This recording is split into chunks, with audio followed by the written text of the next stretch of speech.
ഒരു ചോദ്യമായിട്ട് ചോദിക്കാനാണ് ഉദ്ദേശിക്കുന്നത്. ചോദിച്ചോട്ടെ. ദർശനങ്ങളുടെ അടിസ്ഥാനം എന്താ? എന്റെ ദർശനങ്ങളുടെ മൗലികമായ അടിസ്ഥാനം എന്റെ ക്രിസ്തീയ വിശ്വാസം തന്നെയാണ്. അതിൽ നിന്ന് ഉദിച്ചിട്ടുള്ള ചിന്തകളാണ് എല്ലാം തന്നെ.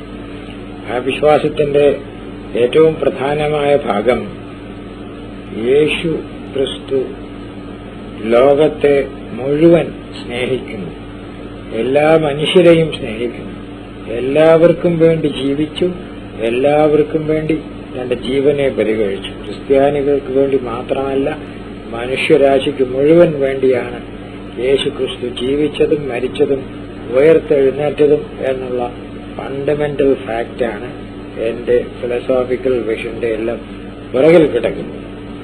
അതുകൂടാതെ ദൈവത്തിന്റെ അൾട്ടിമേറ്റ് പർപ്പസ് എന്താണ് എന്നുള്ളതിനെ കുറിച്ച് എനിക്കെന്റെ വിശ്വാസത്തിൽ നിന്ന് ലഭിക്കുന്ന ഒരു നിഗമനമുണ്ട്. ആ നിഗമനം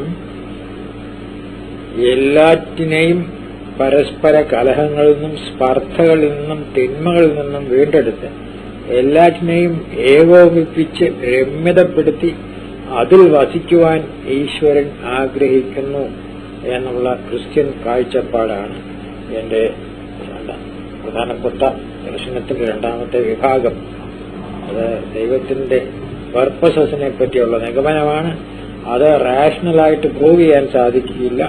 എനിക്കെന്റെ വിശ്വാസത്തിൽ നിന്ന് ലഭിക്കുന്ന ഒരു കാര്യമാണ് ദൈവത്തിന്റെ സൃഷ്ടിയുടെ ഉദ്ദേശം തന്നെ. സൃഷ്ടിയിൽ വന്നുപോയിട്ടുള്ള മനുഷ്യന്റെയും മറ്റ് സൃഷ്ടിക്കപ്പെട്ട ജന്തുക്കളുടെയും തെറ്റുകൾ കൊണ്ട് സൃഷ്ടിയിൽ വന്നിട്ടുള്ള വൈകല്യങ്ങളെയെല്ലാം തീർത്ത് സൃഷ്ടിയെ പരിപൂർണമായി രമ്യതപ്പെടുത്തി അതിൽ നിന്ന് തിന്മയാകുന്ന അന്ധകാരത്തെ പൂർണ്ണമായിട്ട് മാറ്റിക്കളഞ്ഞിട്ട് അതിനെ പരിപൂർണ ഐക്യമുള്ള, പരിപൂർണ പരസ്പര സൗഹാർദ്ദമുള്ള ഒരു സൃഷ്ടിയാക്കിയിട്ട് അതിൽ വസിക്കുവാനും അതിനെ തന്റെ പ്രകടനമാക്കി തീർക്കുവാനും ഈശ്വരൻ ആഗ്രഹിക്കുന്നു എന്നുള്ളതാണ് ക്രിസ്ത്യൻ കാഴ്ചപ്പാട്. അതും എന്റെ ദർശനത്തിന്റെ ഒരു ഫണ്ടമെന്റൽ ആയിട്ടുള്ള ഒരു ബേസിസാണ്. അതുകൊണ്ട് essentially a Christian philosophy, not a philosophy which can be proved from rationality or modern philosophy or anything like that. It's basically a faith understanding. ജീവിതയാത്രയുടെ അടിസ്ഥാന ലക്ഷ്യം എന്താണ്? കടന്നു വന്ന വഴികളിൽ എനിക്ക് മുമ്പോട്ട് പ്രയാണം ചെയ്യുക ദൈവാത്മീയ ലക്ഷ്യമേത്? ജീവിതയാത്രയ്ക്ക് ഒരു പ്രത്യേക ലക്ഷ്യം, അതായത് ഞാൻ എത്തിച്ചേരേണ്ടുന്ന ഒരു ലക്ഷ്യമില്ല. എനിക്ക് ചെന്നു ചേരേണ്ടുന്ന സ്ഥലത്ത് ദൈവം എന്നെ കൊണ്ടുവന്ന് ചേർത്ത് കഴിഞ്ഞിരിക്കുകയാണ്. അതായത് ദൈവത്തിൽ വസിക്കുവാനും ദൈവത്തിൽ ആശ്വസിക്കുവാനും ദൈവത്തിൽ ആഹ്ലാദിക്കുവാനുമുള്ള അവസരമാണ് ജീവിത ലക്ഷ്യം. അതിനപ്പുറത്ത് എവിടെയും ചെന്ന് ചേറ്റാനില്ല. എല്ലാം ദൈവം തന്നെ കൊണ്ടുപോയിക്കൊള്ളും, എല്ലാവരെയും കൂടെ ഒരുമിച്ച് കൊണ്ടുപോയിക്കൊള്ളും. ഞാൻ മാത്രമായിട്ട് ഒരു പ്രത്യേക ലക്ഷ്യത്തിൽ നോക്കേണ്ട ആവശ്യമൊന്നുമില്ല. എല്ലാ സൃഷ്ടിക്കും കൂടെ ഒരു ലക്ഷ്യമേ ഉള്ളൂ. അത് ഞാൻ മുമ്പേ പറഞ്ഞ ലക്ഷ്യമാണ്. എല്ലാം കൂടെ ദൈവത്തിന്റെ ഒരു പ്രകടനം, ദൈവത്തിന്റെ ഒരു മാനിഫെസ്റ്റേഷൻ ആയിട്ട് കാണപ്പെടണം. അതിനുവേണ്ടി തിന്മ നീങ്ങിപ്പോകണം, ഐക്യം വരണം. ഐക്യവും നന്മയും ഈ സൃഷ്ടിക്ക് പൂർണ്ണമായി വന്നു ചേരണം. അപ്പോഴാണ് ദൈവം അതിൽ പ്രത്യക്ഷമായി കാണപ്പെടുക. അതാണ് എന്റെയും ജീവിത ലക്ഷ്യം. അതേ ഉള്ളൂ. ദൈവത്തിന്റെ രാജ്യം വരണമെന്നല്ലാതെ എനിക്കൊന്നും സാധിക്കണമെന്നില്ല. കടന്നു വന്ന വഴികളിൽ എന്റെ വിശ്വാസം തന്നെയാണ് എനിക്ക് പ്രധാനമായിട്ട് പ്രചോദനം നൽകിയിട്ടുള്ളത്. ഏതാണ്ട് 1948 ഞാനൊരു ദൈവത്തോടൊരു പ്രതിജ്ഞ പോലെ ചെയ്തതാണ് ആ വഴിയിൽ നടന്നുകൊള്ളാമെന്നുള്ളത്. അത് പട്ടക്കാരനായാലും അൽമായക്കാരനായാലും ഏതായാലും ആ വഴിയിൽ കൂടെ പോയിക്കൊള്ളാമെന്ന് മാത്രമേ എന്റെ പ്രതിജ്ഞയുള്ളൂ. അല്ലാതെ പട്ടക്കാരനാകണമെന്ന് അന്നേരമേ ഞാൻ വിചാരിച്ചില്ല, മേൽപ്പട്ടക്കാരനാകണമെന്നൊന്നും വിചാരിച്ചില്ല. I must obey God, I must walk in his vase എന്നല്ലാതെ വേറെ പ്രത്യേകിച്ച് പ്രചോദനമൊന്നുമില്ല. ദൈവം എന്നെ വിളിച്ച വിളിയിൽ കൂടി ഞാൻ എത്ര പ്രാവശ്യം തന്നെ വീണു പോയാലും എന്നെ വീണ്ടും ഉയർത്തെഴുന്നേൽപ്പിച്ച് ഉണർത്തി എഴുന്നേൽപ്പിച്ച് ശരിയായ വഴിയിൽ കൂടെ ദൈവം കൊണ്ടുപോയിക്കൊണ്ടിരിക്കുകയാണ്. അതല്ലാതെ വേറെ പ്രത്യേകിച്ച് പ്രചോദനം ഒരാളിൽ നിന്ന് കിട്ടിയെന്ന് പറയാൻ എനിക്കില്ല, അല്ലെങ്കിൽ ഏതെങ്കിലും പുസ്തകത്തിൽ നിന്ന് കിട്ടിയെന്ന് പറയാനും ഇല്ല. വേദശാസ്ത്രജ്ഞർ കെട്ടിപ്പടുക്കുന്നതിൽ തിരുമേനി അടുത്ത് കണ്ടെത്തിയിരിക്കുന്ന തിരുവനന്തപുരം പുസ്തകത്തിലാണ് അടുത്ത് കണ്ടെത്തിയിരിക്കുന്നത്. അടിത്തറ എന്ന് പറഞ്ഞാൽ പിതാക്കന്മാരുടെ ടീച്ചിങ് എന്താണ് എന്ന് പഠിക്കണം. അപ്പോസ്തലന്മാർ പഠിപ്പിച്ചത് വേദപുസ്തകത്തിൽ മാത്രമല്ല, പിതാക്കന്മാരുടെ ചിന്തയിലും കാണപ്പെടണം എന്ന് എനിക്കൊരു പ്രതീക്ഷ ഉണ്ടായിരുന്നു. അതനുസരിച്ച് പാശ്ചാത്യ പിതാക്കന്മാരായ ഓഗസ്റ്റിനോസ് മുതലായവരെയൊക്കെ ഞാൻ പഠിച്ചപ്പോൾ അവരുടെ ടീച്ചിങ് ക്രിസ്തീയ വിശ്വാസത്തിന് വിരുദ്ധമായിട്ടാണ് ഞാൻ കണ്ടത്. ഇപ്പോഴും ഓഗസ്റ്റിനോസിന്റെ ടീച്ചിങ് വലിയ എറർ ആണെന്ന് തന്നെയാണ് ഞാൻ വിശ്വസിക്കുന്നത്.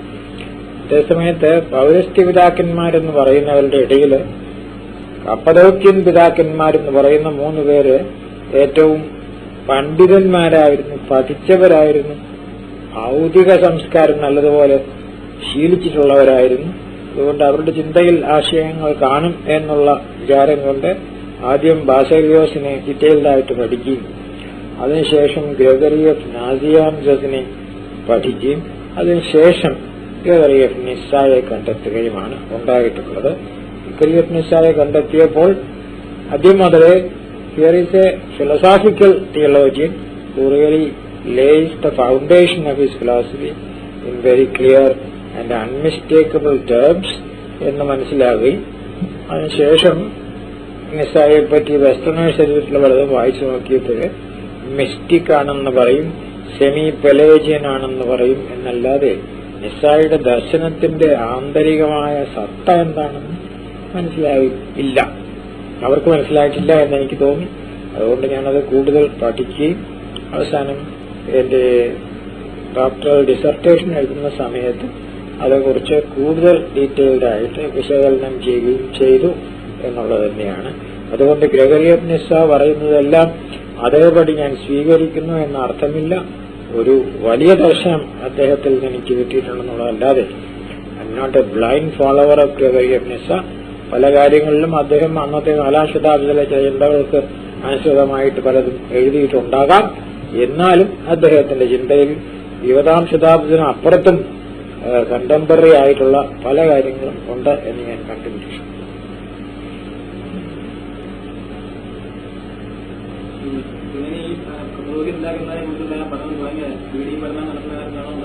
അന്നേ ആഗ്രഹമുണ്ടെങ്കിലും ഒരുപാടൊന്നും വായിക്കാൻ ഒത്തില്ല. കുറച്ച് പരിഭാഷകളൊക്കെ വായിക്കാനേ ഒത്തുള്ളൂ.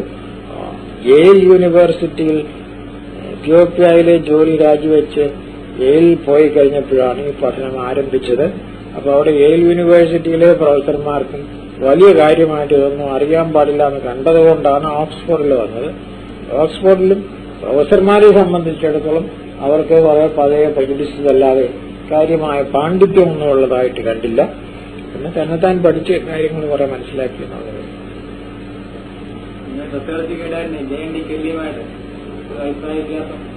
എന്റെ DPhil പ്രോഗ്രാമിന്റെ സൂപ്പർവൈസർ പ്രൊഫസർ കെല്ലി ആയിരുന്നു. പാശ്ചാത്യന്തയിലെ വലിയൊരു ടീച്ചറാണ് അദ്ദേഹം എന്നാണ് വച്ചിരിക്കുന്നത്. ഈ പഴയ വിശ്വാസ പ്രമാണങ്ങളെ പറ്റിയൊക്കെ ധാരാളം എഴുതിയിട്ടുള്ളതും പഠിച്ചിട്ടുള്ളതുമായിട്ടൊരാളാണ്. എങ്കിലും അദ്ദേഹത്തെ ഓരോ ആഴ്ചയും കണ്ട 1 മണിക്കൂർ സംസാരിക്കുന്ന സമയത്ത് അദ്ദേഹത്തിന് എനിക്കറിയാവുന്നതിന്റെ 10-1 പോലും അറിയാൻ പാടില്ല ഈ വിഷയങ്ങളെ കുറിച്ചെന്നുള്ളത് ബോധ്യം വന്നു. പഴയ ചില ചോദ്യങ്ങളുണ്ട്, അതിനെ പിന്നെയും ചോദിക്കും. അതിന്റെ മറുപടി ഞാൻ പറഞ്ഞാൽ അങ്ങോട്ട് ഏശുകയില്ല. അവരവരുടെ പോയിന്റ് ഓഫ് വ്യൂവിൽ നിന്ന് മാറുകയില്ല. നമ്മൾ പറയുന്നത് തെറ്റാണെന്ന് പറഞ്ഞാൽ സമ്മതിക്കുകയില്ല.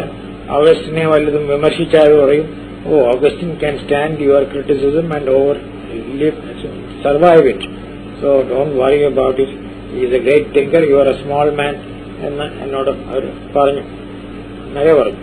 എനിക്ക് ഓഗസ്റ്റിനെ വിമർശിക്കാൻ മാത്രമൊന്നും ആയിട്ടില്ല എന്ന് പറഞ്ഞു. അതുകൊണ്ട് അത് കൂടുതൽ സ്റ്റഡി ചെയ്യുകയും അതിനെപ്പറ്റി ഓഗസ്റ്റിന്റെ പേരിലുള്ള പ്രധാനപ്പെട്ട 5-6 കുറ്റങ്ങൾ എന്താണെന്നുള്ളത് വ്യക്തമായിട്ട് ഞാൻ പ്രഖ്യാപിക്കുകയും ചെയ്തു. എന്റെ ആ റൈറ്റിംഗ്സ് മറ്റു പലരും തിയോളജിയൻസ് അത് കണ്ടിട്ടുണ്ട്, ഉപയോഗിക്കുന്നുണ്ട്.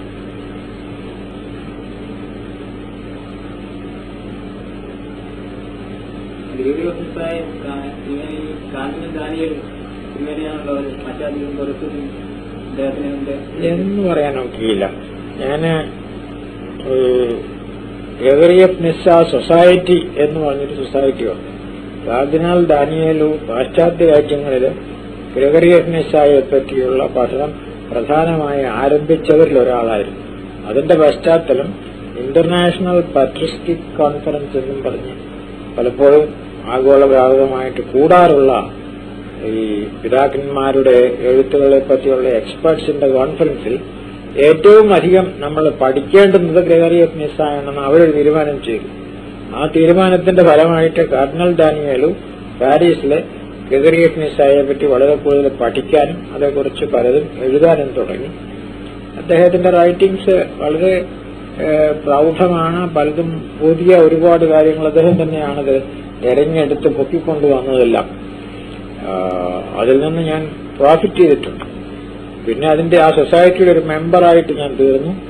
ആ സൊസൈറ്റിയിൽ പല പ്രാവശ്യവും പേപ്പേഴ്സ് വായിച്ചു ഞാൻ.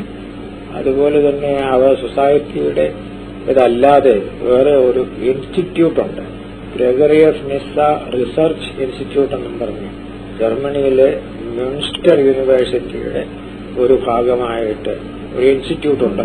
അവിടെ ഗ്രിഗറിയസ് നിസ്സായുടെ റൈറ്റിംഗ്സ് മുഴുവൻ ഉണ്ടെന്ന് മാത്രമല്ല, അദ്ദേഹം ഉപയോഗിച്ചിട്ടുള്ള ഓരോ വാക്കും ക്ലാസിഫൈ ചെയ്ത് ഒരു കൺകോർഡൻസ് പോലെ ക്ലാസിഫൈ ചെയ്ത് അവിടെ വെച്ചിട്ടുണ്ട്. അതുകൊണ്ട് ഈ ഒരു പർട്ടിക്കുലർ വാക്ക് എടുത്തു കഴിഞ്ഞാൽ അത് എത്ര പ്രാവശ്യം ഗ്രിഗറിയസ് നിസ്സ ഉപയോഗിച്ചിട്ടുണ്ടെന്ന് കാണത്തക്ക വിധത്തിലുള്ള സൗകര്യങ്ങൾ അവിടെ ഉണ്ടായിരുന്നത് കൊണ്ടാണ് അവിടെ പോയിരുന്നാണ് എന്റെ ഡിസർട്ടേഷൻ ഞാൻ എഴുതിയത് ആ ഇൻസ്റ്റിറ്റ്യൂട്ട് വെച്ചാണ്. ആ സമയത്ത് എനിക്ക് കൂടുതൽ ഗ്രിഗറിയസ് നിസ്സയെ പറ്റി പഠിക്കാനും മനസ്സിലാക്കാനും സാധിച്ചു. കൂടുതൽ പഠിക്കും തോറും അദ്ദേഹത്തെ പാശ്ചാത്യ ശാസ്ത്രജ്ഞന്മാർ പൊതുവെ നന്നായിട്ട് മനസ്സിലാക്കുന്നില്ല എന്നും, എന്നാൽ അദ്ദേഹത്തിലുള്ള വളരെ പ്രൗഢമായ ആശയങ്ങൾ പുറത്തു കൊണ്ടുവരേണ്ട ആവശ്യമുണ്ടെന്നും പോയിട്ടുണ്ട്. കോസ്മിക് മാൻ എന്റെ ഡിസർട്ടേഷന്റെ ഒരു അഡാപ്റ്റേഷൻ. അതിനകത്ത് എഴുതിയ 300 പേജ് മാറ്റി വെച്ചിട്ട് ബാക്കിയുള്ളതാണ്. അതിനകത്ത് ഞാനൊന്ന് സമ്മറൈസ് ചെയ്യാൻ ശ്രമിച്ചിട്ടുള്ളത് ഗ്രിഗറിയസ് നിസ്സായുടെ ടീച്ചിങ്ങിന്റെ ഒരു ഭാഗം മാത്രമാണ്. അതായത് ഈശ്വരനും പ്രപഞ്ചവും മനുഷ്യനും തമ്മിലുള്ള ബന്ധം എന്താണ് എന്നുള്ളത്. അതായത് ഈശ്വരനും പ്രപഞ്ചവും മനുഷ്യനും മൂന്നാണ് എന്നുള്ള ചിന്താഗതിക്കാണ് പടിഞ്ഞാറൻ രാജ്യങ്ങളിൽ പ്രാബല്യമുള്ളത്. അങ്ങനെ മൂന്നായിട്ട് അതിരിക്കാൻ സാധ്യമല്ല. പ്രപഞ്ചവും മനുഷ്യനും രണ്ടല്ല, പ്രപഞ്ചത്തിന്റെ ഒരു ഭാഗം മാത്രമാണ് മനുഷ്യൻ. ഈ പറയുന്ന പ്രപഞ്ചം, മനുഷ്യനെ കൂടെ ഉൾക്കൊള്ളുന്ന പ്രപഞ്ചത്തിന് ദൈവത്തിന് പുറത്തു നിൽക്കാൻ വേറെ എവിടെയും സ്ഥലമില്ല. There is no space outside God where the universe can subsist. അതുകൊണ്ട് യൂണിവേഴ്സ് എന്ന് പറയുന്ന ഈ പ്രപഞ്ചവും കൂടെ ഈശ്വരന്റെ പരിധിക്കകത്തെ നിൽക്കാൻ ഒക്കുകയുള്ളൂ. There is nothing apart from God called the universe. ഇത് മൂന്നും കൂടെ ഒരു സിംഗിൾ റിയാലിറ്റിയുടെ 3 ആസ്പെക്ട്സ് ആണ്. ദൈവം, പ്രപഞ്ചം, മനുഷ്യൻ. ഇത് മൂന്നും ഒരു സിംഗിൾ റിയാലിറ്റിയുടെ 3 ആസ്പെക്ട്സ് ആണ് എന്നുള്ളത് ഗ്രിഗറിയസ് നിസ്സ വളരെ ക്ലിയർ ആയിട്ട് പറയുന്നുണ്ട്. അതാണ് ഞാൻ എന്റെ ഡിസർട്ടേഷനിൽ കാണിച്ചിരിക്കുന്നത്.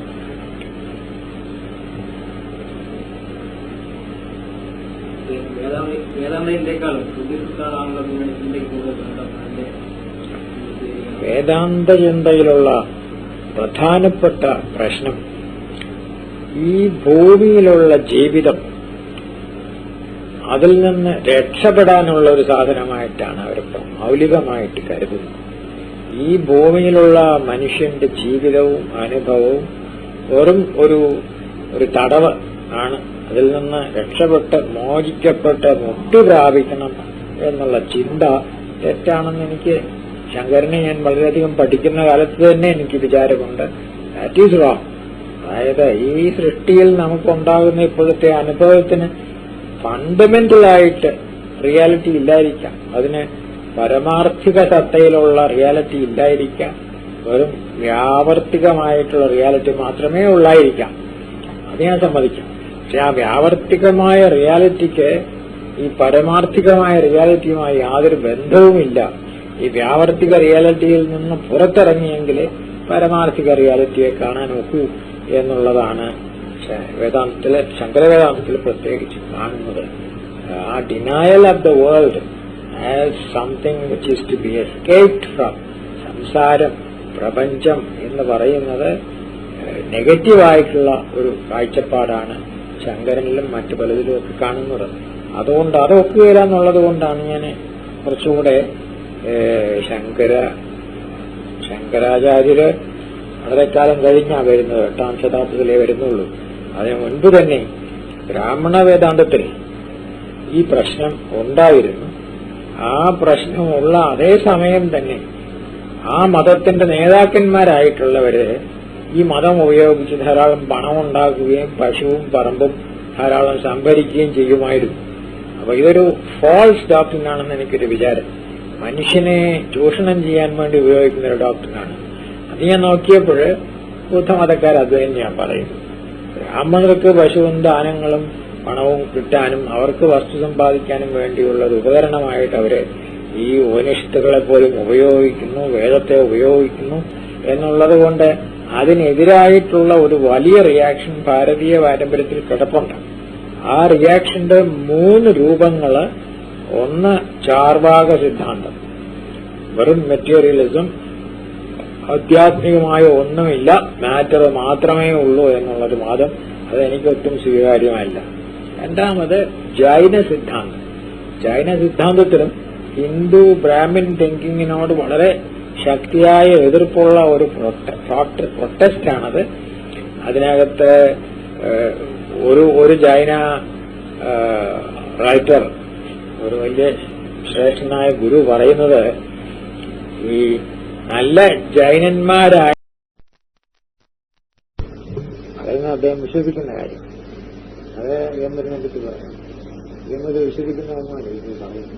ഇപ്പം കാര്യം കാണാൻ വേണ്ടി അതായത് പ്രശ്നം. അദ്ദേഹം വലിയ ബുദ്ധിമാനാണ്, പക്ഷെ പറയുന്നതല്ല അതുപോലെ എടുക്കാനോ പറ്റും. അതെ, പണ്ടത്തിലും പറയുമല്ലോ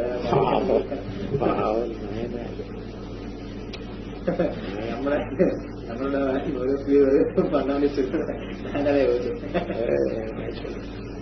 നായനാര് ഇവിടെ റൊമാനിയൻ പാട്രിയാർക്ക് വന്നത് നമ്മൾ ഓർക്കുന്നുണ്ട്. തിയോക്ടിസ് എന്ന് പറയുന്ന ഒരു പുള്ളി, അദ്ദേഹത്തിന് ചീഫ് മിനിസ്റ്ററെ കണ്ടാൽ കൊള്ളാമെന്ന് ചീഫ് മിനിസ്റ്റർ സ്റ്റേറ്റ് ഗസ്റ്റ് ആക്കിയതാണ്. അതുകൊണ്ട് ചീഫ് മിനിസ്റ്ററെ കാണാൻ ഒട്ടില്ല നായനായിരിക്കുന്ന കാലത്ത്. അവിടേക്ക് ഡൽഹിയില് ഞങ്ങൾ ചെന്നപ്പോൾ ഈ പേട്രിയാർക്കിനെ കേരള ഹൌസിലാക്കിയത്. അപ്പൊ അതിന്റെ നേരെ അപ്പുറത്തുള്ള മൊഴിയിൽ നായനാരാണ്. ഏതായാലും അവിടെ വെച്ച് താങ്ക് ചെയ്യാൻ ഒത്തില്ല, ഇവിടെ വെച്ചെങ്കിലും ഒന്ന് പോയി കാണാമെന്ന് വിചാരിച്ചു. ഞാൻ പേട്രിയാർക്കിന്റെ അനുവാദം ചോദിച്ചുകൊണ്ട് നായനാരെ പോയി കണ്ടു. ഈ റൊമാനിയൻ പേട്രിയാർക്ക് അവിടുത്തെ ഗസ്റ്റായിട്ട് വന്നയാളാണ്. അടുത്ത മുറിയിലുണ്ട്. ഒന്നിങ്ങോട്ടെന്ന് ചോദിക്കുക. ഒരു കൈ കൊടുത്തിട്ടുണ്ടൊരു കൈയില്ലാത്ത കനിയനും ഇട്ടിരിക്കുക. വേണ്ടല്ലോ, ഞാൻ അങ്ങോട്ട് വരാമല്ലോ. ഭംഗിയല്ല, മുഖ്യമന്ത്രിയാണ്. എന്നിട്ട് അവിടെ നാളെ മുറിയിൽ നിന്നാൽ മതി, ഞാൻ പേറ്റുകാർക്ക് ഇങ്ങോട്ട് കൊണ്ടുവരാം. ഞാൻ ഞാൻ സമ്മതിപ്പിച്ചു. ഞാൻ അദ്ദേഹത്തെ ഇങ്ങോട്ട് വിളിച്ചോണ്ട് വരാം എന്ന് പറഞ്ഞു. അപ്പൊ ഒരു ഷർട്ട് ഇടണമെന്ന് ഞാൻ പറഞ്ഞില്ല. പേറ്റുകാർക്ക് മുറിക്കകത്ത് കയറിയപ്പോ ഈ കൈയും പനിയും ഒക്കെ ആളെ കണ്ടിട്ട് ഞാൻ മുഖ്യമന്ത്രിയാന്ന് പറഞ്ഞത് ഞാൻ കളിപ്പിക്കാൻ ശ്രമിക്കാറുണ്ട്. ഇതെങ്ങനെ അദ്ദേഹത്തിന് പ്രശ്നമില്ല, കളി കിട്ടുമെന്ന്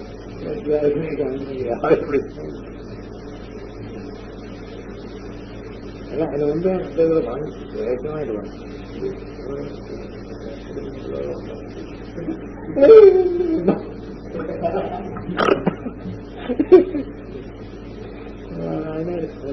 നല്ല മനസ്സിലാണ്.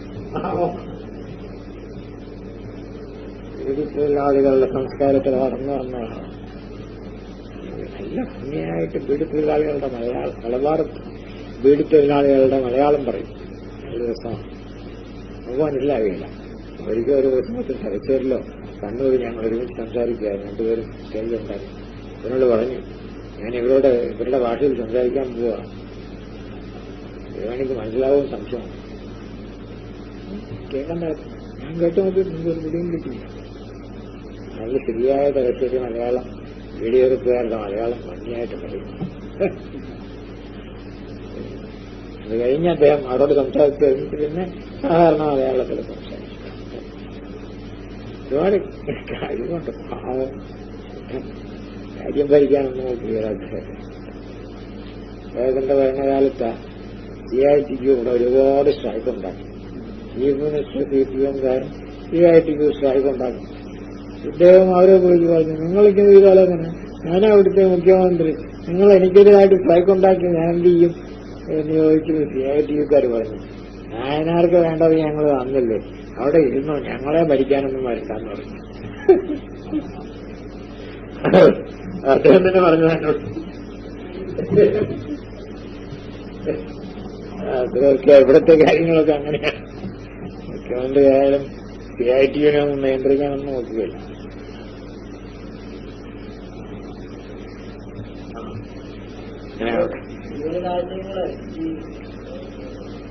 അറിയാവുന്ന ആരെങ്കിലും ചൂണ്ടിക്കാണിക്കും? അധികം പേർക്ക് എല്ലാം ഒന്നും അറിയാവുന്ന ആരുമില്ല. ഒരുപാട് മനസ്സിലായിട്ടുള്ളത് KM ജോർജാണ്. അതിനെപ്പറ്റി അറിയാൻ പാടില്ല. ഒരുപാട് കാര്യങ്ങൾ മനസ്സിലാവും. ഒരുമാതിരി കുറെയൊക്കെ മനസ്സിലാക്കാൻ ശ്രമിച്ചിട്ടുണ്ട്. അച്ഛന് ഒരു താല്പര്യമുണ്ട്. ഈ പറയുന്ന ഇഷ്യൂസിലൊക്കെ കുറച്ച് താല്പര്യമുണ്ട്. ബാക്കി ഇവിടെ ഞാൻ പഠിപ്പിച്ചവർക്ക് ആർക്കും തന്നെ അങ്ങനെ ഒരു കാത്തലിക് ഇൻട്രസ്റ്റ് എല്ലാ വിഷയങ്ങളിലും ഇല്ല. ചിന്തിക്കാൻ കഴിയുന്നവരും ഇവിടെ ആരുമില്ല. പിന്നെ വലിയ 10 പേർക്ക് ഡോക്ടറേറ്റ് ഉണ്ടെങ്കിലും വളരെ പരിമിതമായ സങ്കുചിതമായ ഒരു മണ്ഡലത്തിലുള്ള നോളജ് ഉള്ളു. ഞങ്ങൾക്ക് കേന്ദ്രവാസം അങ്ങനെയല്ല. പല കാര്യങ്ങളിലും താല്പര്യമുള്ള ആൾ, ലോചിച്ചിട്ടുള്ള ആൾ, മറ്റു കാര്യമായിട്ട് പറയാൻ സാധിക്കും. ഞാൻ കരുതുന്നു പണ്ടേ പറയുമായിരുന്നു, 10-25 കൊല്ലം മുമ്പേ പറയുമായിരുന്നു. ഞാൻ പഠിപ്പിച്ചതിൽ ബെസ്റ്റ് അദ്ദേഹം തന്നെ.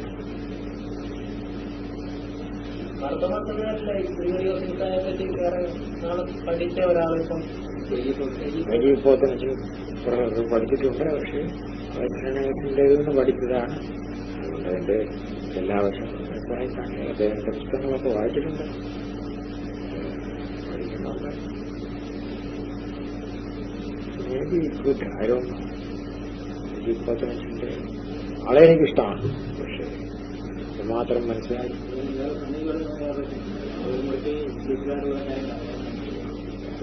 കണ്ടു ഞാൻ പരിചയപ്പെട്ടു. കുറെ സമയം കിട്ടുമ്പോൾ സംസാരിക്കുന്നവരുണ്ട്.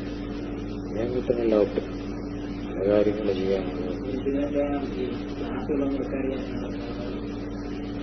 എനിക്ക് വിവരമൊക്കെ ഒന്നുമില്ല. എനിക്ക് പ്രിപ്പയർ ചെയ്യാൻ പോലും പലപ്പോഴും ഒക്കുന്നില്ല. അവിടെയൊന്നും എനിക്ക് വിരോധമൊന്നുമില്ല.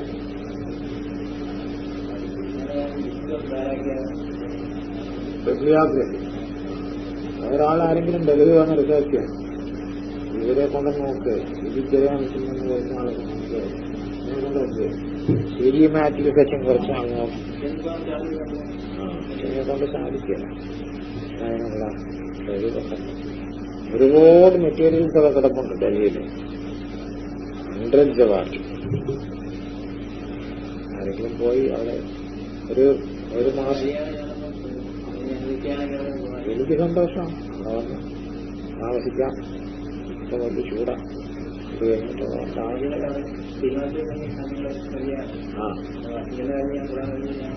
MS കൈകാര്യങ്ങൾ പറഞ്ഞാൽ മതി. സാധനം ചെയ്യല്ല. എനിക്കതൊന്നും മനസ്സിലാക്കുകയില്ല. പിന്നെ ഇന്റലക്ച്വലായിട്ട് ഇതായിട്ടൊന്നും സാധിക്കില്ല. പിന്നെ എന്തിനാണെന്നോ അല്ലാത്ത ചെയ്യുക എന്നുള്ളത് അത് അച്ഛനെ കൂടെ നമ്മൾ അറിയണം. ഞാൻ ഓർത്തഡോക്സ് സെന്ററിലേക്കാരും അവിടെ നിന്ന് താമസിച്ച് മെറ്റീരിയൽസ് എല്ലാം പല വെട്ടികളിലും പല ഫയൽസിലും ഒക്കെ ആയിട്ടിരിപ്പുണ്ട്. അതൊക്കെ ഇങ്ങനെ പോയി കാണും. അവിടെ ഉണ്ട് ലൈബ്രറി. അതിനകത്ത് കുറെ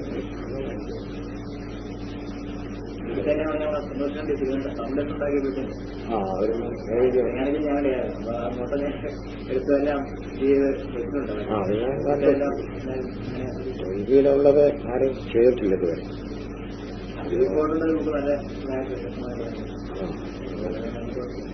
ചോയ്സ് കാണിച്ചപ്പോഴാണ് ഞാൻ കണ്ടതാണ്. ഞാൻ കണ്ടിട്ടില്ലായിരുന്നു. റിപ്പോർട്ടിലൊന്നും അത്ര വലിയ പ്രോഗ്രാമൊന്നും അല്ലത്.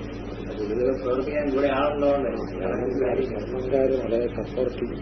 അവരുടെ ആളായിരുന്നു. ധർമ്മങ്കാര് സ്ഥാപിച്ച ഒരാളാണ്. അദ്ദേഹം ഭർത്ത മനുഷ്യനാണെങ്കിലും അകത്ത് ഉള്ള കരുതയാണ്.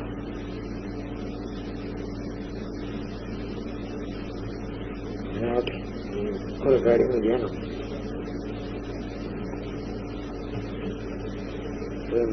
ജീവിതത്തിന് വേണ്ടി ജീവിയെ ഇപ്പം വേറെ കണ്ടായി പി കെ ബ്രാഹ്മൺ ഒരാളെ കമ്പനി ആക്കിയാണ്. അത് മറ്റന്നാളുടെ കയ്യിലൊക്കെ മാറി.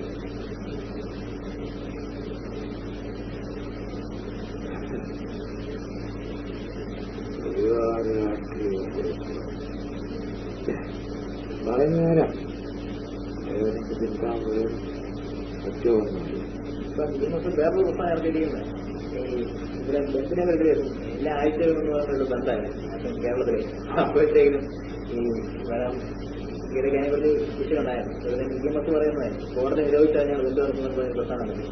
അപ്പം ബി.ജെക്കാർ ഇ.എം.എസിനെ കളിയാക്കി അതിനെയൊക്കെ ഭയങ്കരമായിട്ട് വരും. ഈ പഴയ വണ്ടി കരുവാനിങ്ങനെ വഴി കിടന്നിട്ട് ഈ പാല് പോകാത്ത വഴി വരുമ്പോ രാമായണത്തിൽ ആ ഭാഗം വയ്ക്കുമ്പം ഇ.എം.എസിനെ ഈ ഹനുമാനാക്കി കാത്തോണൊക്കെ ഒരു രസമായിരുന്നു. എന്ന വാക്ക് 1923 ഇംഗ്ലീഷിനെ പ്രയോഗിച്ചു തുടങ്ങിയത്.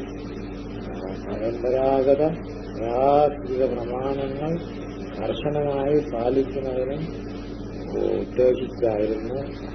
അത് ലിബറലിസത്തിനും മോഡേണിസത്തിനും എതിരായാണ് ഞങ്ങൾ അന്നത്തെ ഫണ്ടമെന്റലിസമായിരുന്നു. അമേരിക്കൻ സ്കൂളുകളിൽ പരിണാമവാദം ഇപ്പോൾ 70 വരെ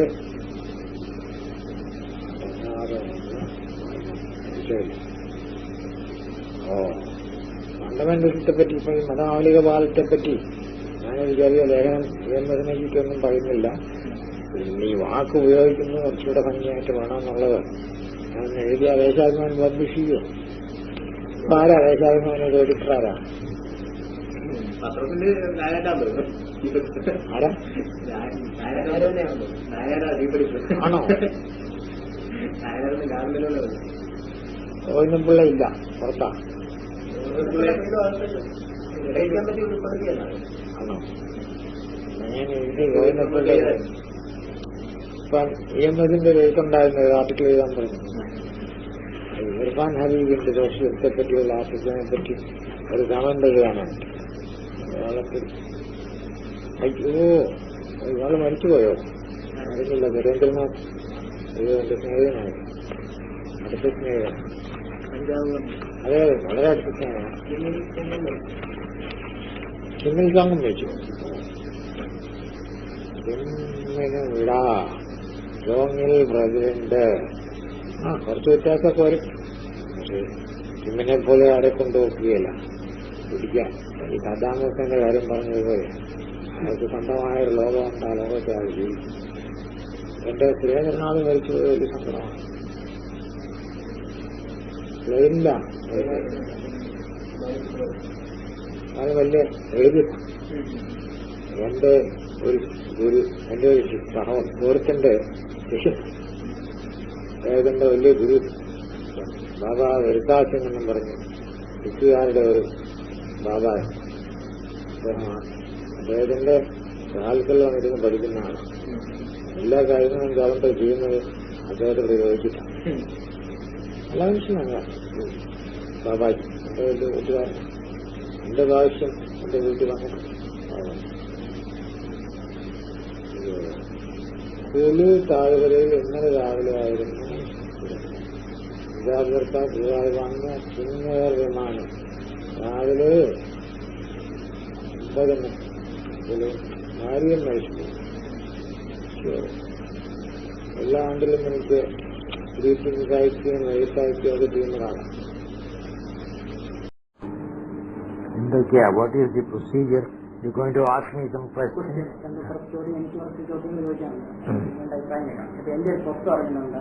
നമുക്ക് ബിഷപ്പ്മാരുമായി സംസാരിക്കാം. എന്റെ കഴിഞ്ഞ 4 ദിവസം പറഞ്ഞൊരു പുസ്തകം ജനകീയുടെ എമ്പറം തുടങ്ങിയതാണ്. തിരുമേനിയാണെന്ന് എനിക്ക് കിട്ടിയിട്ടുണ്ട്.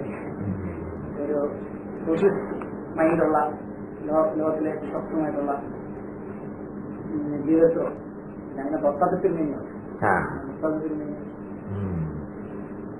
തിരുമേനിയാണ് എനിക്ക് കോണ്ടാക്ട് ചെയ്യാൻ സാധിച്ചത്. റോമറോയി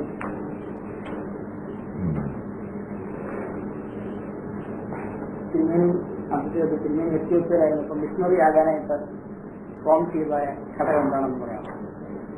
മിഷണറി ആകാനായിട്ടൊന്നും എനിക്കൊരു പ്രോംപ്റ്റിംഗ് ഉണ്ടായിട്ടില്ല. ഞാൻ ഉപയോഗിക്കുന്ന ഒരു വാക്കുമല്ല മിഷണറി എന്ന് പറയുന്നത്. കുട്ടികളുടെ ജീവിതത്തിലെന്ന് പറയുന്നത് കുട്ടികൾക്ക് വേണ്ടി സ്റ്റെപ്പ് ഇറക്കിയ ഒരു പുസ്തകത്തിനകത്ത് അങ്ങനെ ഒരു വാക്കുണ്ട്. തിരുമേനി എത്തിയപ്പോൾ മിഷണറി ആയിട്ട് സേവനം ചെയ്യുന്ന ജീവിതത്തിൽ എഴുതിയിട്ടുണ്ട്. ഞാനൊരിക്കലും പറയുകയില്ല അങ്ങനെ മിഷണറി ആയിട്ട് പോയി. പിന്നെ തിരുമേനി ദൈവം എവിടെ വിളിക്കുന്ന അവിടെ പോകണം. ഇവിടെ ഇരുന്നാലും മിഷണറിയായ എത്യോപ്യയിൽ പോയാലും മിഷണറിയാണ്. എത്യോപ്യയിൽ പോകുമ്പോൾ മാത്രം മിഷണറിയാണെന്ന് പറയുന്നത് നോൺസെൻസ് ആണ്. Because if you are A Christian wherever you are you have the mission of Christ. അല്ലാതെ ഒരിടത്ത് പോകുമ്പോഴേ മിഷണറി ആകുള്ളൂ എന്നുള്ളത് വെള്ളക്കാരുണ്ടാക്കി വെച്ച ഒരു ഐഡിയയാണ്. നമ്മളത് ഇപ്പോഴും സ്വീകരിക്കുക. That is no basis whatsoever. ഒരാളിപ്പം രാജ്യത്തുനിന്ന് പുറത്തോട്ട് പോയി കഴിയുമ്പോഴേ മിഷണറി ആകുന്നുള്ളൂ, രാജ്യത്തിനകത്ത് ജീവിക്കുന്നത് മിഷണറി അല്ല എന്നുള്ളത് യാതൊരു ബേസിസ് ഇല്ല. ഫൂളിഷായിട്ട് ഒരർത്ഥമില്ലാത്തതായിരിക്കും. ഞാൻ ഒരിക്കലും അങ്ങനെ പറയാറുമില്ല. എത്യോപ്യയിൽ മിഷണറി ആയിട്ട് പോയി ഞാൻ ഒരിക്കലും പറയത്തില്ല. I went there as a teacher. It was where God called me. I went there എന്നല്ലാതെ മിഷണറി ആയിട്ട് പോയെന്ന് ഞാൻ ഒരിക്കലും പറയത്തില്ല. കഴിഞ്ഞ 19 വർഷമായിട്ട് തിരുമേനി ബിഷപ്പായതിനു ശേഷം പുറത്ത് തിരിഞ്ഞു നോക്കുകയാണെങ്കിൽ how will you reflect on that? I did not want to be a bishop.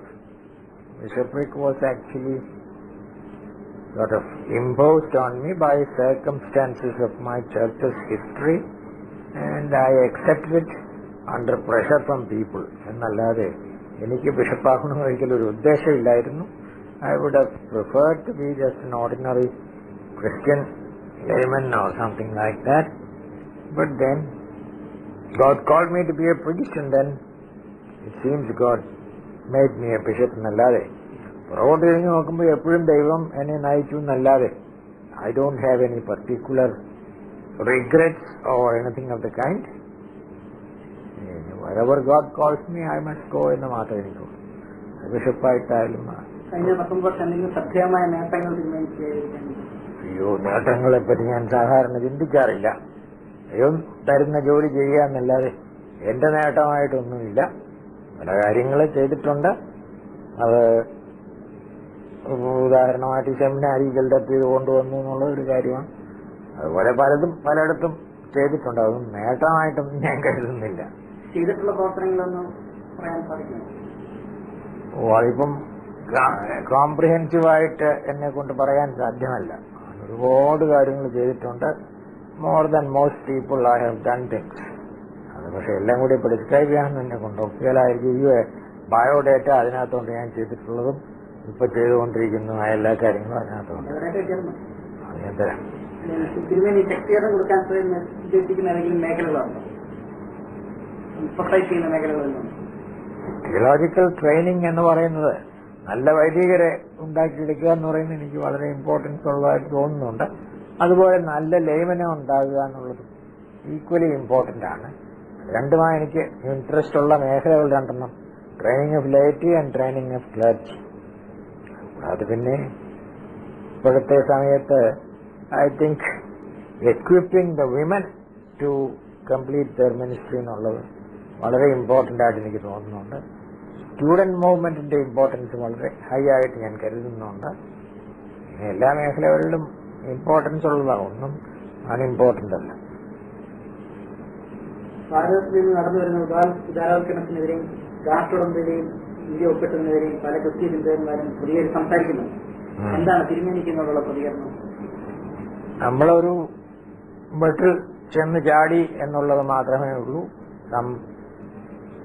4-5 years ago നമ്മുടെ ഫിനാൻസിലൊക്കെ വളരെ മോശമായിട്ട് പല പ്രധാനമന്ത്രിമാരും ഹാൻഡിൽ ചെയ്തു. അക്കാര്യത്തില് ചന്ദ്രശേഖർ ആയാലും VP സിംഗ് ആയാലും രാജീവ് ഗാന്ധി ആയാലും ഒക്കെ മണി മിസ്ഹാൻഡിൽ ചെയ്തതിന്റെ ഫലമായിട്ട് വളരെ മോശമായ ഒരു ബാലൻസ് ഓഫ് പേയ്മെന്റ് സിറ്റുവേഷനിൽ നമ്മൾ വന്നെത്തി. ആ വന്നെത്തിയ സിറ്റുവേഷനിൽ there was no other way, according to Narasimha Rao and his finance minister Manmohan Singh, to rescue the country except to become an adjunct to the World Bank system. അങ്ങനെ world bank സിസ്റ്റത്തെ പൂർണ്ണമായിട്ട് നമ്മളങ്ങ് accept ചെയ്ത് രക്ഷപ്പെടാൻ വേണ്ടി, അല്ലെങ്കിൽ നമ്മുടെ balance of payment situation വളരെ മോശമായിരുന്നു. അതിന്റെ ഫലമായിട്ട് we have lost our economic freedom, our political freedom and our social freedom also. ഒരുപാട് വലിയ നഷ്ടങ്ങൾ വന്നിട്ടുണ്ട്. ഇങ്ങനെയുള്ള ഒരു വെസ്റ്റേൺ സിസ്റ്റത്തിനകത്തോട്ട്, ഒരു എക്സ്പ്ലോയിറ്റേറ്റീവ് സിസ്റ്റത്തിനകത്തോട്ട് നമ്മൾ കംപ്ലീറ്റ്ലി ഇന്റഗ്രേറ്റഡ് ആയി ഇനി അതിനകത്ത് തലയെടുക്കാൻ വഴി പ്രയാസമായി. അതിനോട് ക്രിസ്ത്യൻ ചർച്ചസിനെ എന്തെങ്കിലും പ്രതികരിക്കാനോ?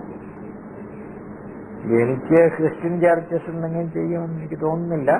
കുറച്ച് കാത്തലിക് പ്രീസ്റ്റ് ഏതാണ്ടൊക്കെ അഭിപ്രായങ്ങളൊക്കെ പറഞ്ഞിട്ടുണ്ട്. അതല്ലാതെ ക്രിസ്ത്യൻ ചർച്ചസിന്റെ പ്രതികരണമായിട്ട് ഇതുവരെ ഒന്നും കണ്ടിട്ടില്ല. ബിക്കോസ് ഈ ഗാറ്റ് എന്ന് പറയുന്ന agreement, GATT is not the name of the agreement. Agreement is world trade agreement and world trade organisation. അതിന്റെ എന്തെല്ലാമാണെന്നുള്ളത് ഈ നാട്ടിലുള്ള എല്ലാവർക്കും ഒന്നും ശരിയായിട്ട് മനസ്സിലായിട്ടില്ല. പൊളിറ്റിക്കലായിട്ട് ഗവൺമെന്റിന് തന്നെയും ശരിയായിട്ട് മുഴുവൻ മനസ്സിലായെന്ന് തോന്നുന്നില്ല. ഈവൻ അവർ finance minister whether he fully understands all the implications of it എനിക്ക് വളരെ സംശയമുണ്ട്. ഡെഫിനറ്റ്ലി ചർച്ചസ് അതിനെപ്പറ്റി ഒരു ഡീപ്പായിട്ട് സ്റ്റഡി ഒന്നും ചെയ്തിട്ടുണ്ടെന്ന് എനിക്ക് തോന്നുന്നില്ല. കുറച്ച് കാത്തലിക് പ്രീസ്റ്റ് ചില കാര്യങ്ങളൊക്കെ ഒന്ന് സ്റ്റഡി ചെയ്തിട്ടുണ്ടെന്നുള്ളതേ ഉള്ളൂ. ജനറലി സ്പീക്കിംഗ് വലിയ പ്രോട്ടസ്റ്റന്റ് ചർച്ചസിന്റെ വലിയ റിയാക്ഷൻ ഒന്നും ഉണ്ടായതായിട്ട് ഞാൻ കണ്ടിട്ടില്ല. ഉണ്ടായിരിക്കും. But no proper study has been made of the world trade agreement and the World Trade Organization, how it would affect our economy, our political freedom, our economic freedom എന്നുള്ളത് it should be studied. Detailed ആയിട്ട് study ചെയ്യണം. അതിപ്പോ Congress party തന്നെയുള്ള പല ആളുകളും അതേപറ്റി വലിയ knowledge ഇല്ലാതെയാണ് അതിനെ സപ്പോർട്ട് ചെയ്യുകയും അറ്റാക്ക് ചെയ്യുകയും ചെയ്യുന്നവരൊക്കെ പലപ്പോഴും. മറ്റ് ലെഫ്റ്റ് പാർട്ടീസ് എല്ലാം ഒപ്പോസ് ചെയ്യുന്നുണ്ട്.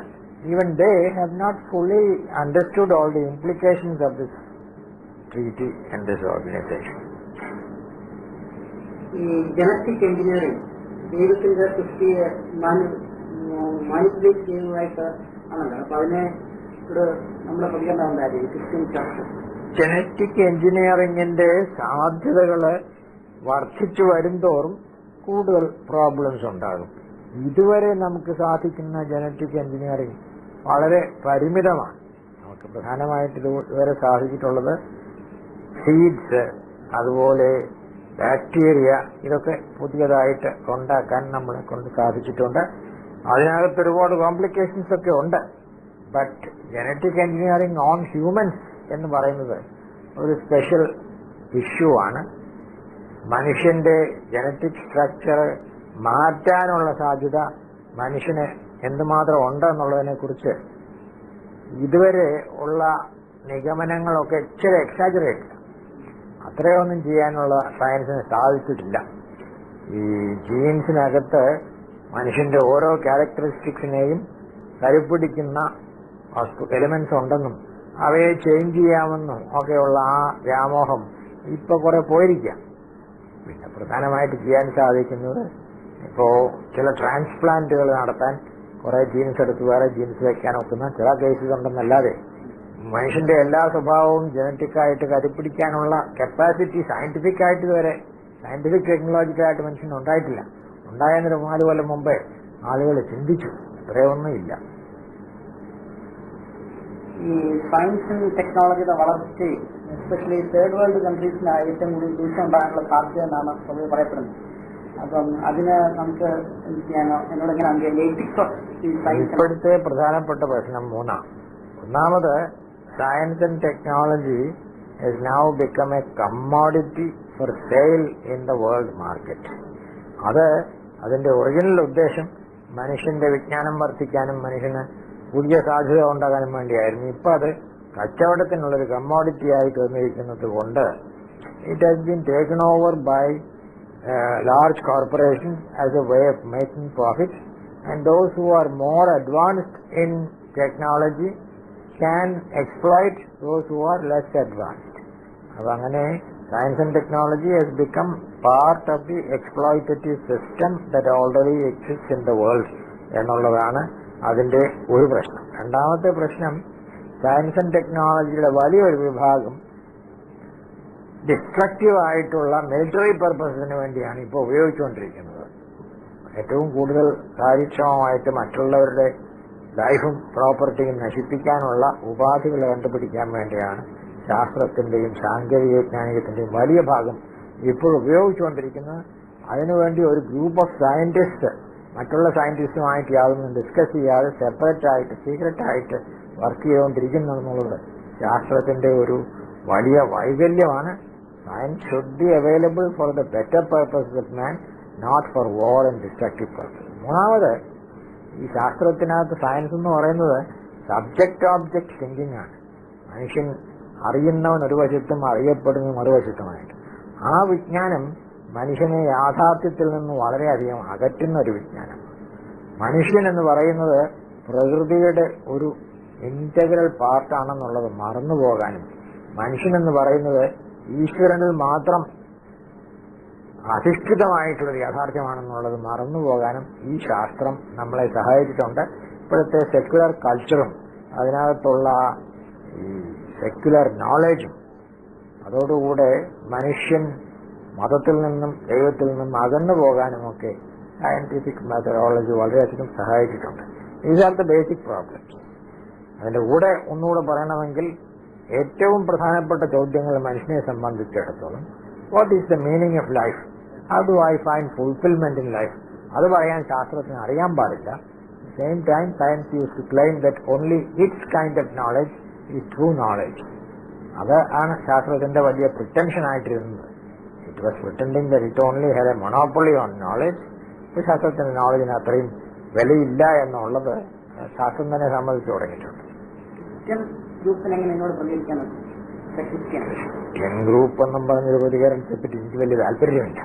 മനുഷ്യൻ ആണ് ഇതിനെയൊക്കെ അഭിമുഖീകരിക്കേണ്ടത്. ക്രിസ്ത്യാനി വേറെ വേറെ അഭിമുഖീകരിക്കണമെന്ന് എനിക്ക് വിചാരമില്ല. അതേപോലെ നാരോ മൈൻഡഡ് ആയിട്ടുള്ള തിങ്കിങ് പടിഞ്ഞാറുകാർ കൊണ്ടുവന്ന് ഇവിടെ ഇറക്കി വെച്ചിട്ടുള്ളതാണ്. Everything should be thought in terms of Christian something. ഹ്യൂമനായിട്ട് തിങ്ക് ചെയ്താൽ മതി. ഹ്യൂമനായിട്ട് തിങ്ക് ചെയ്യുമ്പോൾ തന്നെ മനുഷ്യനെതിരായിട്ടുള്ളതാണ് ശാസ്ത്രത്തിന്റെ പ്രവർത്തനങ്ങൾ ഞാൻ ഈ പറഞ്ഞ മൂന്നും. അതുകൊണ്ട് ക്രിസ്ത്യൻ എന്നും ഹ്യൂമൻ എന്നും വേറെ രണ്ടെണ്ണം ഉണ്ടാക്കേണ്ട ആവശ്യമില്ല. The basic Christian point of view is that what is good for humanity is good. അതിൽ ഇതിൽ മൂന്ന് വിധത്തിലും അതിനെ ദോഷം ചെയ്യുന്നുണ്ട് ശാസ്ത്രം മനുഷ്യൻ. Ecological destruction is an inevitable result of the modern development എന്ന് പറഞ്ഞാൽ inevitable development അല്ല, അത് particular kind of urban technological industrial civilization built up by the European culture beginning around the 18th century is destructive of humanity. അതിന് സംശയമൊന്നുമില്ല. Ecological disruption is only one part of that destruction of humanity. മനുഷ്യനും പ്രകൃതിയും തമ്മിലുള്ള ബന്ധത്തിൽ വന്നിരിക്കുന്ന ശൈഥില്യമാണ് അത്. ഇതിന്റെ ഒരു കോൺസിക്വൻസ് ആണ്. എൻവയറൺമെന്റൽ മാത്രമൊന്നുമല്ല പ്രോബ്ലം ഉണ്ടായിട്ടുള്ളത്. മൈൻഡിന് ഡാമേജ് ഉണ്ടായിട്ടുണ്ട്, സ്പിരിറ്റിനും ഡാമേജ് ഉണ്ടായിട്ടുണ്ട്. അതൊക്കെ വലിയ ഡാമേജസ് തന്നെയാണ്. ലിബറേഷൻ തിയോളജിയോട് ഞാൻ ലിബറേഷൻ തിയോളജിയുടെ ഒരു ക്രിട്ടിക്കാണ്. അതായത് അതിനോട് ബേസിക്കായിട്ട് സിമ്പതി ഉണ്ടെങ്കിലും അതിൽ ആദ്യം മുതലേ ഒരുപാട് വൈകല്യങ്ങളുണ്ടായി. ഒന്നാമത്, ഇത് ഉദിച്ചു വന്ന ലാറ്റിൻ അമേരിക്കയിൽ ഈ നോർത്ത് അമേരിക്കൻ ഡോമിനേഷനിൽ നിന്ന് തങ്ങൾക്ക് ലിബറേഷൻ വേണം എന്ന് പറയുന്ന ലാറ്റിൻ അമേരിക്കൻസ് എല്ലാവരും വലിയ ഭയങ്കരന്മാരായ ഒപ്രസേഴ്സായി. ഈ ലാറ്റിൻ അമേരിക്കയിലുള്ള അമേരിക്കൻ ഇന്ത്യൻ സംസ്കാരത്തെ ചുറ്റു നശിപ്പിച്ചവരാണ്. പിന്നെ അവർക്ക് ലിബറേഷൻ വേണമെന്ന് പറഞ്ഞ് വലിയ ബഹളം ഉണ്ടാക്കുന്നത്. അതുകൊണ്ട് അതിനകത്തൊരു ഇന്നോതന്റിസിറ്റി ഉണ്ടായി. Liberation theology was nice to be used against North American domination. But these were Spaniards and Portuguese who came from Europe and destroyed the civilisation of Latin America. ആയ ഇൻക സിവിലൈസേഷനെ മുഴുവൻ നശിപ്പിച്ചു കളഞ്ഞിട്ട് ഇന്ത്യൻസിനെ ഇപ്പോഴും മിസ്ട്രീറ്റ് ചെയ്യുന്നവരാണ് ഈ പറയുന്ന Latin American Spanish Iberian people. അവരെ കീഴടക്കിയിരിക്കുന്ന നോർത്ത് അമേരിക്കൻസിനോട് അവർക്കൊരു ഇക്കണോമിക് സമരം ഉണ്ടായിരുന്നു. അതിന്റെ ഒരു ഉപകരണമായിട്ട് ലിബറേഷൻ തിയോളജി എന്ന് പറഞ്ഞ ഒരെണ്ണം ഉണ്ടാക്കിയെങ്കിലും ലിബറേഷനെ പറ്റി വളരെ വളരെ സൂപ്പർഫിഷ്യൽ ആയിട്ടുള്ള അണ്ടർസ്റ്റാൻഡിങ് മാത്രമേ അവർക്കുള്ളൂ. ഫ്രീഡം എന്താണ്, ദൈവം നൽകുന്ന ഫ്രീഡം എന്താണെന്ന് മനസ്സിലായിട്ടില്ല. മാത്രമല്ല, they are themselves oppressors more than they are asking for liberation. Liberation theology is a mask for the oppression that they themselves are practicing on the people of America എന്നാണ് എൻ്റെ അഭിപ്രായം. ഒരു ലിബറേഷൻ തിയോളജി നല്ലതൊക്കെയാണ്, പക്ഷെ അതിൽ പോയ പോക്ക് വളരെ തെറ്റാണെന്നാണ് എൻ്റെ വിചാരം. അതിന്റെ തിയോളജിയോട് തിയോളജി സൂപ്പർഫിഷ്യലാണ്. മനുഷ്യന്റെ സ്വാതന്ത്ര്യം എന്ന് പറയുന്നതിന് വളരെ സൂപ്പർഫിഷ്യലായിട്ട് എക്കണോമിക് ആൻഡ് പെർഹാപ്സ് കൾച്ചറൽ ഫ്രീഡമായിട്ട് മാത്രമേ കരുതിയിട്ടുള്ളൂ. സ്പിരിച്വൽ ഫ്രീഡം എന്ന് പറയുന്ന ദൈവത്തിൽ നിന്ന് ലഭിക്കുന്ന ആ ഫ്രീഡത്തെ പറ്റിയുള്ള ഡിസ്കഷൻ വളരെ കുറച്ചേ ഉണ്ടായിട്ടുള്ളൂ. ഗോസ്പലിനെ തന്നെ വളരെയധികം ഡിസ്റ്റോർട്ട് ചെയ്ത് ജീസസ് റെവല്യൂഷണറി എന്നുള്ളതും എക്സഡസ് മോഡൽ മാത്രം വെച്ചുകൊണ്ടുള്ള അണ്ടർസ്റ്റാൻഡിങ് ഓഫ് ക്രൈസ്റ്റ് ഒരിക്കലും നടക്കുകയില്ല. That is a betrayal of Christianity. അതുകൊണ്ട് ലിബറേഷൻ തിയോളജിക്ക് ഒരു പർട്ടിക്കുലർ ഫംഗ്ഷൻ ഉണ്ടായിരുന്നു ഒരു സമയത്ത് within Christianity. That was a forward movement, but it was covering up the exploitation and oppression that Christians themselves were doing. കേരളത്തിലെ Christian liberation തിയോളജിയുടെ പ്രയോക്താക്കളായിട്ട് തിരിച്ചറിയുന്നത് അവരെ സാധാരണ പറ്റിന്ന് വരുന്ന ഏത് തിയോളജിയും അതേപടി സ്വീകരിക്കുന്നവരാണ്. അവിടെയുള്ളവരെ പറ്റി പറയാനുള്ളത്. അതുകൊണ്ട് വലിയതൊന്നുമില്ല. കുറെ പേരെ ചീത്ത പറയാൻ സാധിക്കുക എന്നല്ലാതെ വെസ്റ്റേൺ തിയോളജി അതുപോലെ ഇമിറ്റേറ്റ് ചെയ്യുക. അവിടെ ഫാഷനബിൾ ഇതാണെന്ന് വെള്ളക്കാരൻ പറയുമ്പോൾ ഇവിടെയുള്ളവരും അത് തന്നെ റിപ്പീറ്റ് ചെയ്യും എന്നുള്ളത് അതിനകത്തുള്ളൂ. Liberation theology is not an adequate theology, it's very superficial. സ്ത്രീകൾക്ക് പട്ടം കൊടുക്കുന്നതിനെ പറ്റി സ്ത്രീകൾക്ക് സഭയിൽ ക്രിസ്തുവിനുള്ള പട്ടത്തിന്റെ കംപ്ലീറ്റ് ഷെയർ ഉണ്ട്. പുരുഷന്മാർക്കുള്ളതുപോലെ തന്നെയുള്ള ഷെയർ ഉണ്ട്. They participate in the priesthood of Christ. പിന്നെ ഈ പട്ടം എന്ന് പറയുന്ന അല്ലെങ്കിൽ പ്രീസ്റ്റ്ഹുഡ് എന്ന് പറയുന്നതിനകത്ത് there is one general priesthood which belongs to all those who are baptized, and according to me baptized and chrismated with the Holy Spirit. അത് സ്ത്രീകൾക്കും പുരുഷന്മാർക്കും ഒരുപോലെ ഉള്ളതാണ്. അവരെല്ലാവരും ക്രിസ്തുവിന്റെ പ്രീസ്റ്റ്ഹുഡിൽ പാർട്ടിസിപ്പേറ്റ് ചെയ്യുന്നവരാണ്. ആ മിനിസ്ട്രിയിലും അവർക്ക് പങ്കെടുക്കാനുള്ള പൂർണ്ണ അവകാശമുണ്ട്. There are some functions of the priesthood which have not been traditionally given to the women. Residing at the Eucharist എന്നുള്ളത് ഒരു വളരെ ആരംഭകാലം മുതൽ അപ്പസ്റ്റോളിക് ടൈം മുതൽ ഇന്നുവരെ വിമന് കൊടുത്തിട്ടില്ലായിരുന്നു സഭ.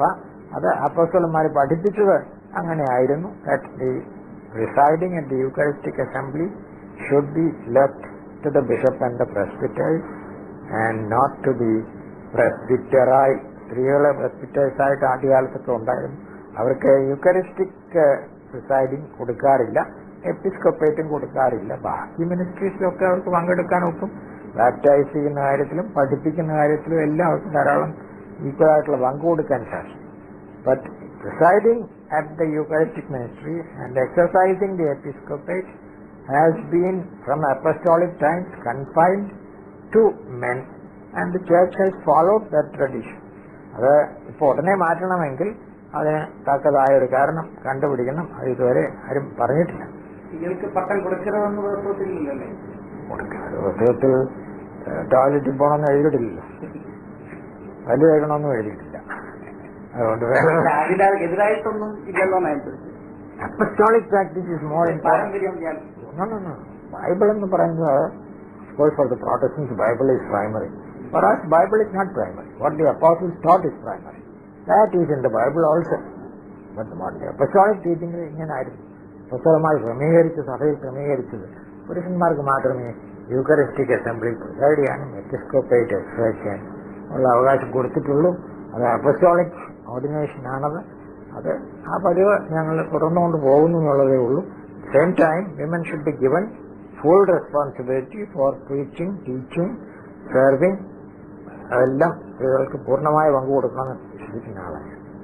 ഉണ്ടായിരുന്നു ആദ്യമേ സഭകളിൽ ഉണ്ടായിരുന്നു, പിന്നീട് നിർത്തിക്കളഞ്ഞതാണ്. കേരളത്തിൽ വിദ്യാഭ്യാസ മേഖലയിൽ സഭകൾ ഇനിയും പ്രവർത്തിക്കുന്നതിന് പ്രസക്തിയുണ്ടോ? ഒരുപാട് പ്രസക്തി ഉണ്ടായിരുന്നു, ഇനി അതിന് സാധ്യതയുണ്ടോ? വലുതായിട്ട് സാധ്യതയില്ല എന്ന് തന്നെയാണ് എന്റെ വിശ്വാസം. വിദ്യാഭ്യാസ സ്ഥാപനങ്ങൾ ഒരുപാട് കറപ്ഷനുള്ള സ്ഥാപനങ്ങളായിട്ട് പലപ്പോഴും വരുന്നുണ്ട്. ക്രിസ്ത്യൻ ഇൻസ്റ്റിറ്റ്യൂഷൻസ് നോൺ ക്രിസ്ത്യൻ ഇൻസ്റ്റിറ്റ്യൂഷൻസിനേക്കാൾ സുപ്പീരിയർ ആണെന്ന് പറയാൻ വളരെ പ്രയാസമായി കഴിഞ്ഞിരിക്കുന്നു. പിന്നെ മനുഷ്യന് വിളിച്ചു നൽകുന്ന കാര്യങ്ങളൊക്കെ ചെയ്യുന്നത് നല്ലതാ. സ്കൂൾ നടത്തുന്നതും ആശുപത്രി നടത്തുന്നതും ഒക്കെ നല്ലതാ, മനുഷ്യന് സർവീസാണ്. But there is no pioneering that is going on, no quality of the especially of the school hospitals ചിലതൊക്കെ ക്വാളിറ്റി ഉണ്ട്. ക്രിസ്ത്യൻ നഴ്സസിന്റെ സർവീസിനെ പറ്റി കുറച്ചുകൂടെ പറയാനൊക്കെ ഒക്കും എന്നല്ലാതെ Christian schools as such are not fulfilling any pioneering or model setting function. അത് imitating the general trend and sometimes purely for making money and for economic power. അതിനുവേണ്ടി മാത്രമായി ഇൻസ്റ്റിറ്റ്യൂഷൻസ് നടത്തുന്നതെന്നുള്ളതാണ് എനിക്ക് കിട്ടുന്ന ഇംപ്രഷൻ. ഈ ആശുപത്രികളെ പറ്റി പറഞ്ഞപ്പോഴേ ഇപ്പം സ്വകാര്യ വ്യക്തികൾ ഇപ്പം ടെക്നോളജിക്കൽ നോവ് ധാരാളമായിട്ടുള്ളതുകൊണ്ട് അവർ കൂടുതൽ ഇൻവെസ്റ്റ്മെന്റ് നടത്തി ടെക്നോളജി കൊണ്ടുവരുന്നു. ക്രിസ്ത്യൻ ചർച്ചസിന് അങ്ങനെ സാധിക്കാത്തതുകൊണ്ട് ഈ ഫീൽഡിൽ ഒറ്റപ്പെട്ടു പോവുകയാണ്. മാത്രമല്ല ഈ ക്രിസ്ത്യൻ ചർച്ചസിന് ഇന്ന് കേരളത്തിൽ ഇന്ന് പ്രൊട്ടക്ട് ചെയ്യില്ല. കാരണം ഉളവന്മാർ ഒത്തിരി ഉള്ളതുകൊണ്ട് സ്വകാര്യ ആശുപത്രികൾ ധാരാളമായിട്ട് രംഗത്ത് വന്നിരിക്കുന്നതാണ്. ഇല്ല, Christian hospital must be A special place where praying, healing communities can exercise that function. അതിനുള്ള ഒറിജിനാലിറ്റിയും ഇമാജിനേറ്റീവ് ക്രിയേറ്റിവിറ്റി ഒന്നും ക്രിസ്ത്യൻ ഹോസ്പിറ്റൽസ് അധികം കാണുന്നില്ല. But if they will become genuine healing communities, specially with a prayerful spiritual healing attitude, ഒരുപാട് കാര്യങ്ങൾ അവരെ കൊണ്ട് ചെയ്യാൻ സാധിക്കും. അതിനുള്ള ലീഡർഷിപ്പ് ഇപ്പോഴില്ല കേരളത്തിൽ.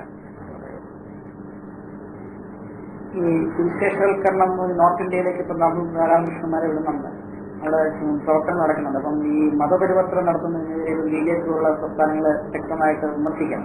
സുവിശേഷവൽക്കരണം എന്നുള്ള വാക്കിന്റെ ഒരു ക്രിസ്ത്യാനികളാക്കുക എന്നുള്ളതിനേക്കാൾ ഉപരി മനുഷ്യവൽക്കരണം എന്ന് വ്യാഖ്യാനിക്കുന്നു. ഞാൻ സാധാരണ സുവിശേഷവൽക്കരണം എന്നുള്ള വാക്ക് ഉപയോഗിക്കാറില്ല. എവാഞ്ചലൈസേഷൻ എന്നൊരു വാക്കും ഉപയോഗിക്കാറില്ല. Preaching the gospel wherever you go you have to preach the gospel. അതുകൊണ്ട് മറ്റുള്ളവരെ പ്രോസ്ലൈറ്റ്സിനെ പിടിച്ച് നമ്മുടെ സഭയുടെ നമ്പർ വർദ്ധിപ്പിക്കാനുള്ള ഒരു ഇവാഞ്ചലൈസേഷനിൽ എനിക്ക് വലിയ വിശ്വാസമൊന്നുമില്ല.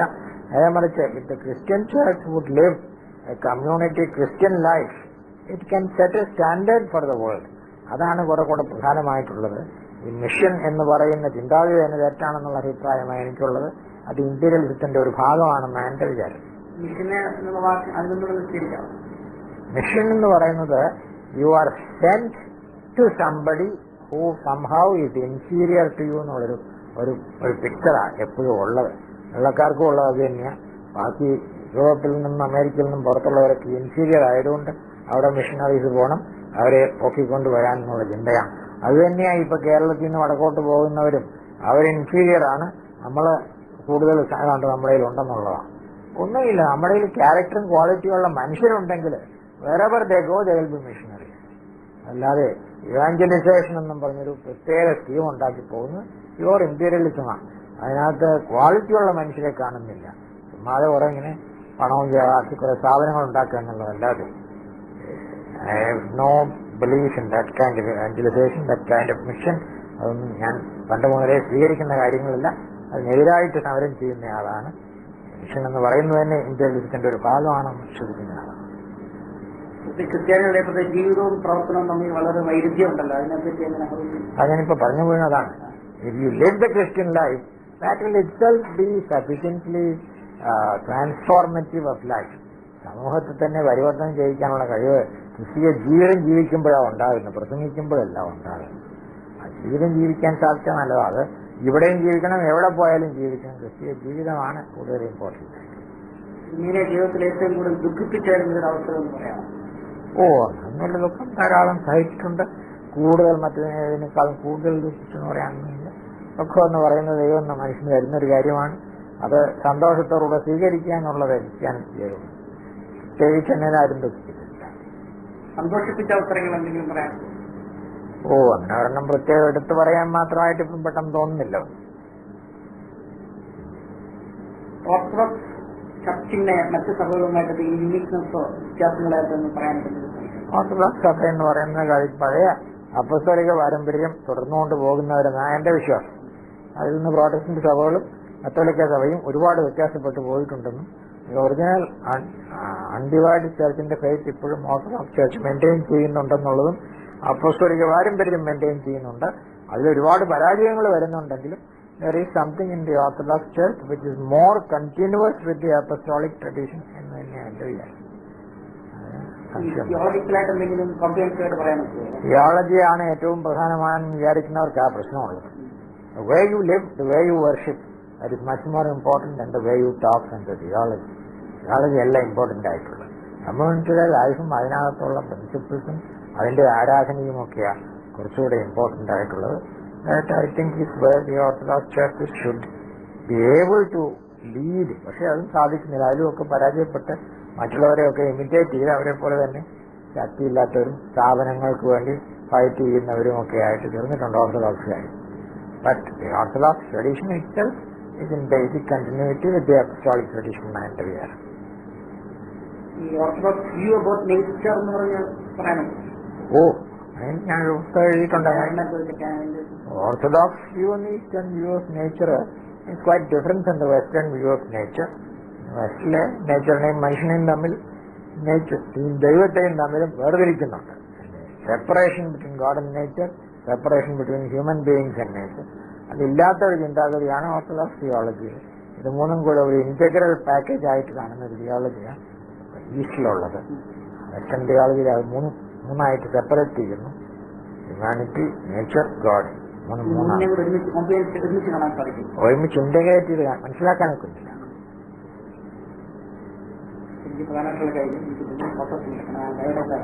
മൊബൈലിന്റെ എടുത്തുതരാം.